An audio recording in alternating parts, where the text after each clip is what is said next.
Hello and good evening. By the time naanza hii live ilikuwa ni saa ngapi? Ni saa 2:31 na tarehe ni 20 December 2022.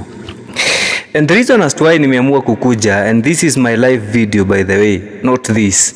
If you happen to be one of the first fans wa Kim Explains ama one of the fans of Kim Farm, tafadhali don't forget to subscribe, and thank you so much for being our fan and for following our TikToks and YouTubes and Facebooks, and thank you so much. And the question I want us to ask ourselves today is William Ruto losing track? Ukilinganisha ni nini alipromise na nini anafanya, is he losing track?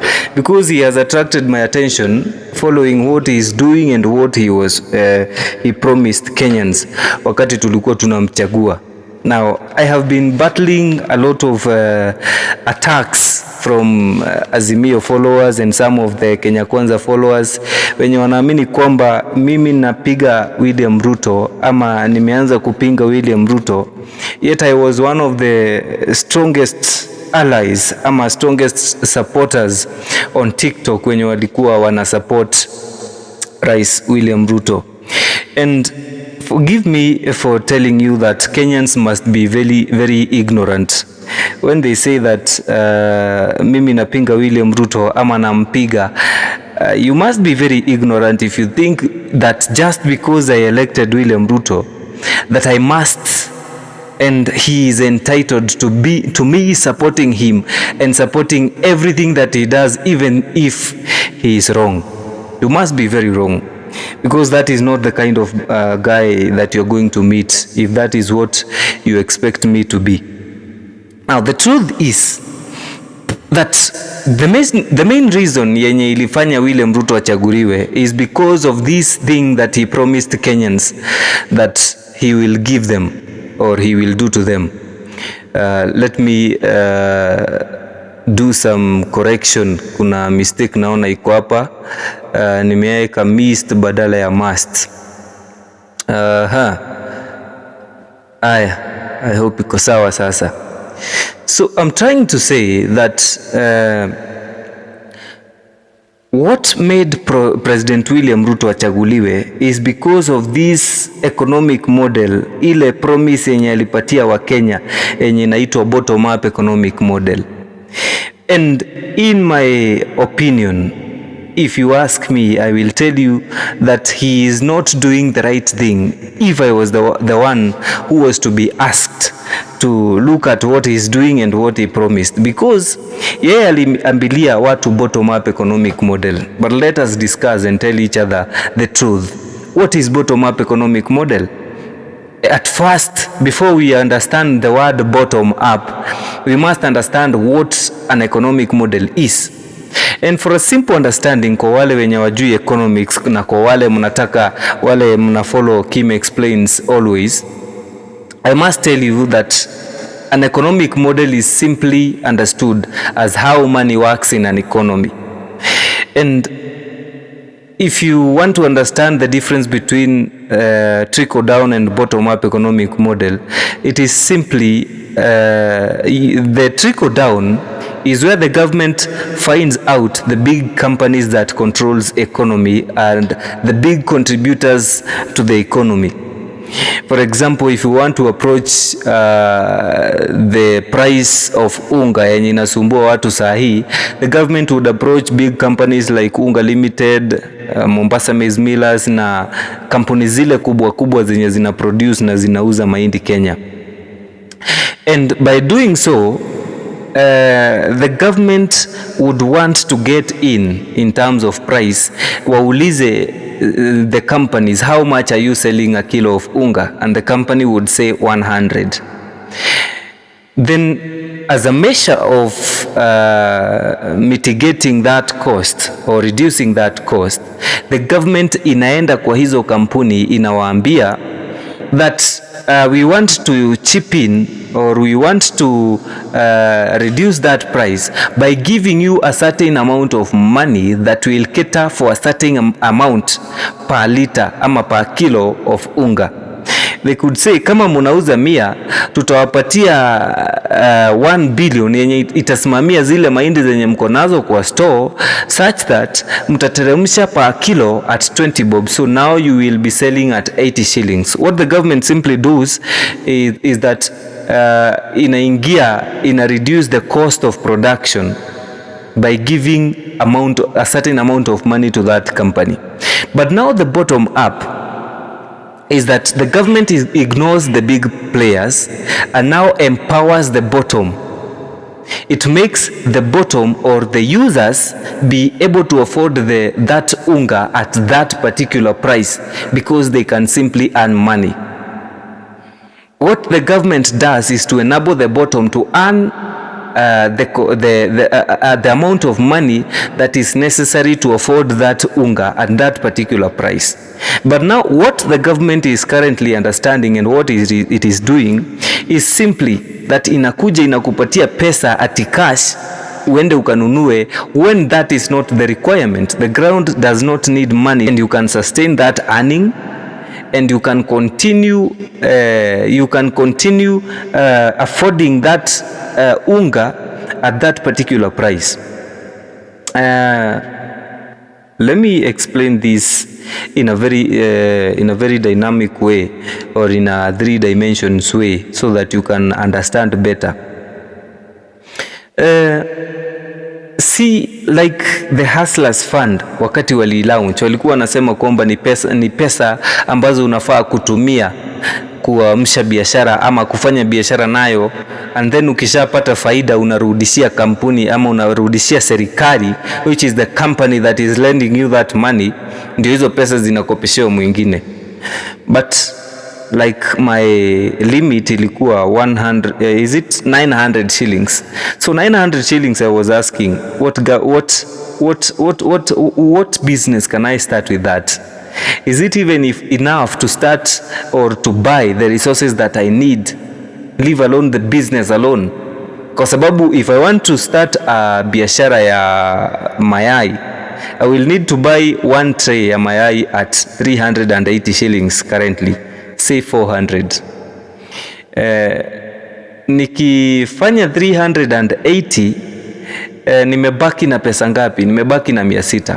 Hizi 600 zitanunua maji, zinunue energy, yani makaa, ama zinunue stima yenye inahitajika kuchemsha hayo mayai, zinunue ile sufuria nitatumia, zinunue ile tray nitatumia kukuja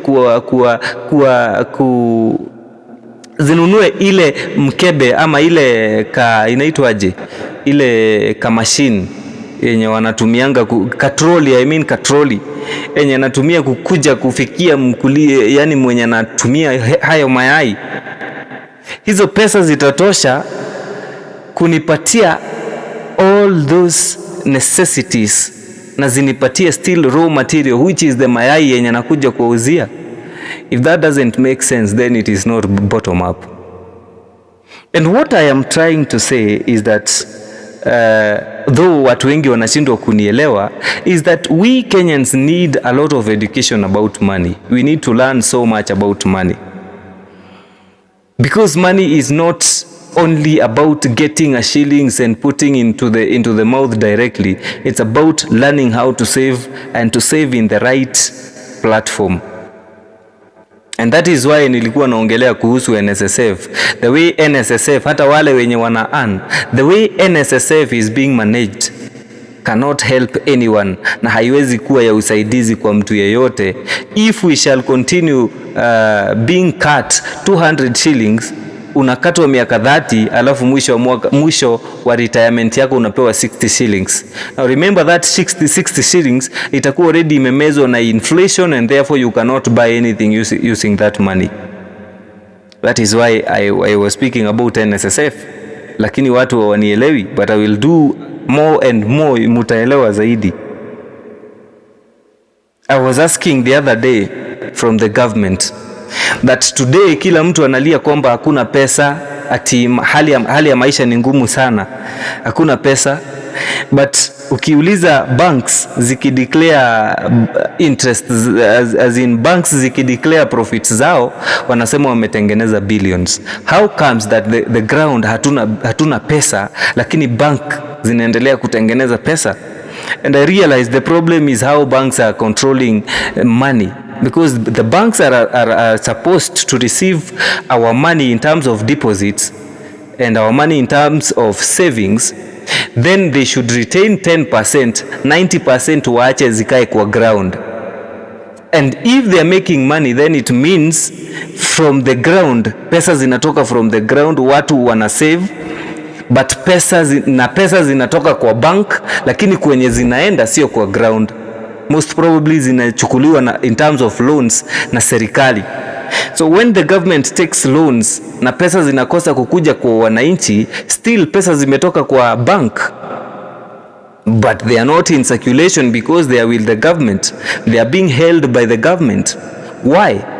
When the bottom up economic model suggests that hizo pesa, as much money as possible, zikuwe zinacheza hapa kwa ground. I know people may not understand me in short run, but in long run mtakuja kunielewa. Now this is the first live na naona niko na mgeni wa kwanza mwenye sijui ni nani. Thank you so much, hata kama sikujui, maybe you can comment nikujue.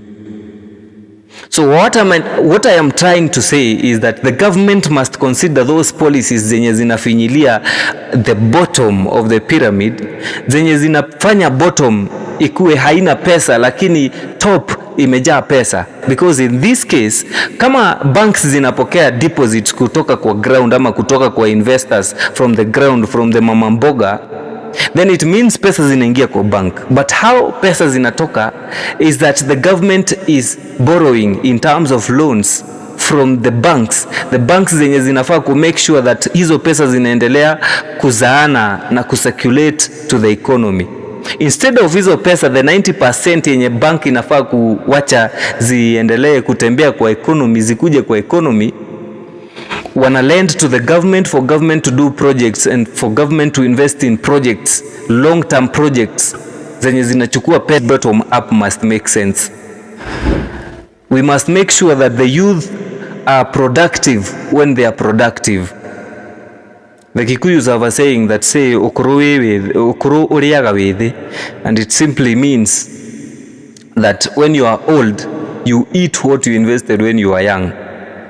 And if you don't invest, obvious, ukiwa mzee utateseka nani. Hello. So this is what I'm trying to tell Kenyans. So wale wenye mnasema ati napiga serikali, mimi sipigi serikali. I am simply telling President William Ruto to do what I elected him for, to do what he promised me that he will do when I elect him. Na najua watu wengi hamunielewi. Wengi wenu hamuelewi ninasema nini na mjui nasema nini. But in long run mtakuja tu kuelewa. You will come to understand me, don't worry. So I am not opposing the government. I am not opposing the government. I am simply telling the government to do what we elected them to do. Now, ukifikiwa na hii video, please don't forget to subscribe and don't forget to hit that bell yenye inakujanga after umesubscribe, because this is simply and obviously going to be very amazing platform for us to discuss these things. Not opposing, because people are used to, when someone speaks about the government, when the government is wrong or the government is heading to the wrong direction and you right the wrong, watu wanasema uko opposition when it is not really opposition.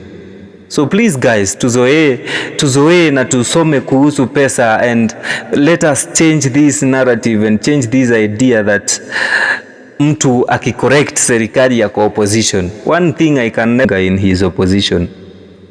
I know people will speak so much about this and people will bash me na watanipiga wakisema vile mimi ni mbaya. But I tell you for a fact, if this government has to be right, then this bottom-up economic model must make sense. So guys, sikuwa na wageni wengi, nilikuwa na mmoja peke yake throughout the first live yenye nimefanya, and I'm very glad for this mgeni wangu who I don't know hata ni nani, but this is a long journey. It is going to be a success. All I can do is to wish you a good night and wish that you will make sense of this. You will see the sense in this video or in this journey that we are starting. So thank you so much guys. Have a nice time and don't forget to subscribe and leave a comment. Kama hii video imekufurahisha, at least share to your friends so that we can preach this good gospel. Bye. Have a nice time.